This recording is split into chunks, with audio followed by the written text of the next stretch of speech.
Saudações, eu sou o professor Charles Camilo e nessa videoaula de Geografia nós falaremos sobre as diversidades regionais presentes no continente europeu, parte 2.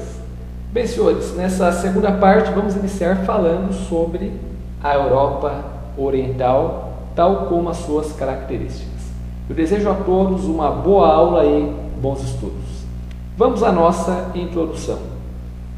Pessoal, conforme eu expliquei na videoaula anterior a essa, na parte 1, a Europa Oriental, ela é conhecida também como leste europeu. Ela está situada ao leste do continente europeu. E a Europa Oriental, ela é formada por antigos países de economia planificada e socialistas pertencentes à extinta União Soviética. Então, esses países da Europa Oriental formavam a chamada Cortina de Ferro, eram países satélites da União das Repúblicas Socialistas Soviéticas. E dentro desse processo, senhores, acaba ocorrendo que há alguns séculos a Europa Oriental ela é a parte menos desenvolvida do continente. Até o século XX, o leste europeu ainda não tinha definido seu mapa político, isto é, ainda não existiam nessa parte do continente países atuais com os seus territórios nacionais.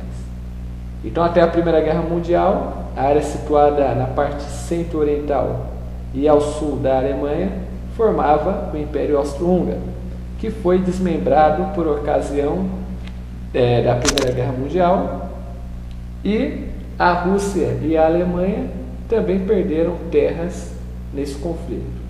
Então, parte da Europa Oriental fazia parte do Império Austro-Húngaro, outra parte fazia parte do Império Alemão e outra parte fazia parte do Império Russo. Ok? Só que daí, no entanto, senhores, acabou ocorrendo que, com o fim da Primeira Guerra Mundial, houve o desmembramento dos grandes impérios e, com isso, ocorreu o surgimento dos novos países.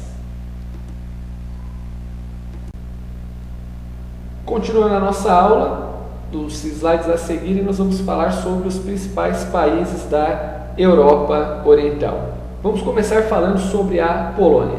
A Polônia ela teve seu território invadido por Adolf Hitler em 1º de setembro de 1939, originando a Segunda Guerra Mundial. E após o final da Segunda Guerra Mundial, ocorre que a Polônia ela foi libertada pela União Soviética e a Polônia torna-se um país satélite da União Soviética, um país socialista de economia planificada.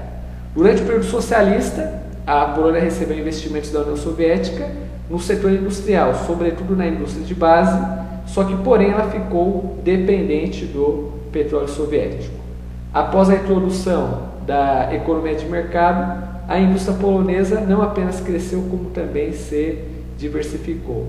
Então, com a queda do mundo socialista, no final da década de 80, a Polônia, ela, ao invés de ser fragilizada economicamente, ela acabou se enriquecendo, pois a sua indústria de base ela se diversificou e hoje a Polônia ela possui uma industrialização de vários segmentos. As indústrias siderúrgicas elas localizam-se na cidade de Cracóvia, as mecânicas no noroeste do país e as químicas estão localizadas em Varsóvia, Poznań e Wrocław. E em 2004 a Polônia passou a fazer parte da União Europeia e a sua economia está em crescimento. Hungria. A Hungria ela ocupa uma grande área de planície atravessada pelo rio Danúbio. Esse rio separa os dois centros urbanos, Budapeste, que formam a capital Budapeste, que nas últimas décadas destaca-se pelo seu setor turístico. Juntamente com a Polônia e com a República Tcheca, foi o país europeu oriental que mais avançou na transição de economia socialista para o capitalismo. Isto no final da década de 80. Com o fim da censura e a liberdade de expressão, grupos nacionalistas radicais e grupos neonazistas promovem ações contra grupos ciganos, judeus e outros grupos étnicos. É que o problema é que essa transição de socialismo para capitalismo, essa transição de totalitarismo para a democracia, procurou assegurar direitos, como da liberdade de expressão. Mas essa mesma liberdade de expressão que me dá o direito de escrever, se pronunciar, liberdade de pensamento, de convicção, de crença, essa mesma liberdade acabou sendo como uma faca de dois gumes. Por quê? Porque essa mesma liberdade de expressão levou a grupos sectários de posições nacionalistas a promoverem ações contra grupos minoritários, como ciganos, judeus e demais grupos étnicos.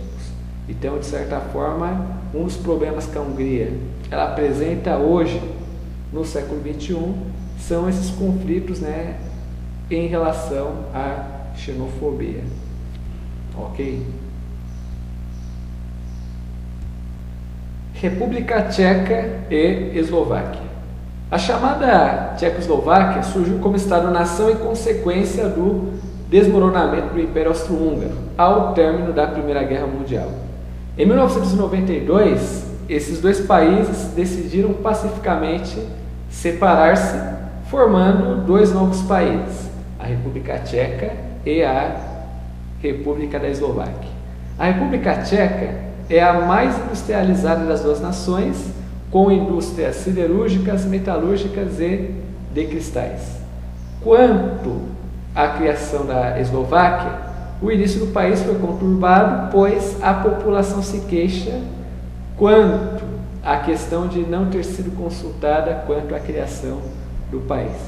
Praticamente, essa fragmentação que houve na Tchecoslováquia foi da noite para o dia. E, de certa maneira, alguns estudiosos dizem que, na verdade, essa separação da Tchecoslováquia ela foi para beneficiar a República Tcheca, que era mais rica, e a Eslováquia, que apesar dos esforços, né, ela era uma área bem mais pobre do território. Então eles formaram dois países, um país rico e um país pobre.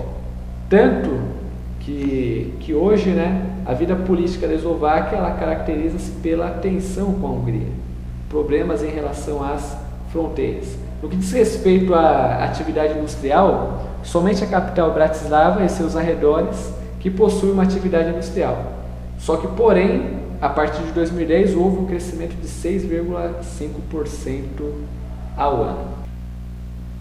Pessoal, nesse slide nós falaremos sobre a antiga Iugoslávia e os novos países.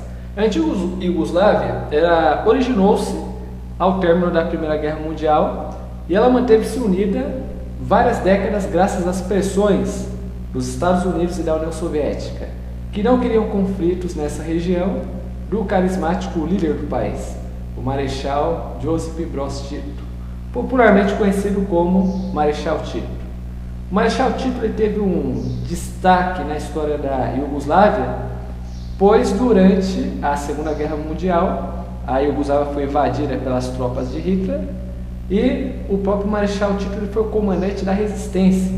Então, após a expulsão das tropas alemãs durante a Segunda Guerra Mundial, o Marechal Tito ele transformou a Iugoslávia em um Estado socialista.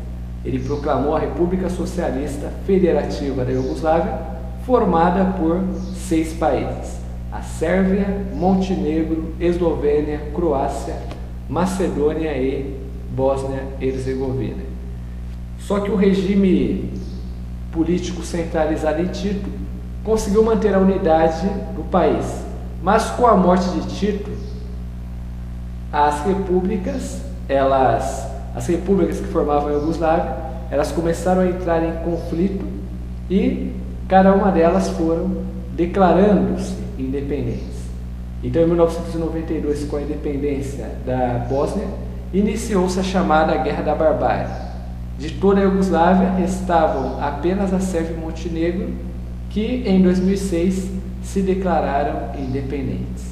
Em 2008, Kosovo, uma província sérvia, declara sua independência, sendo uma região administrada pela ONU, pela Organização das Nações Unidas.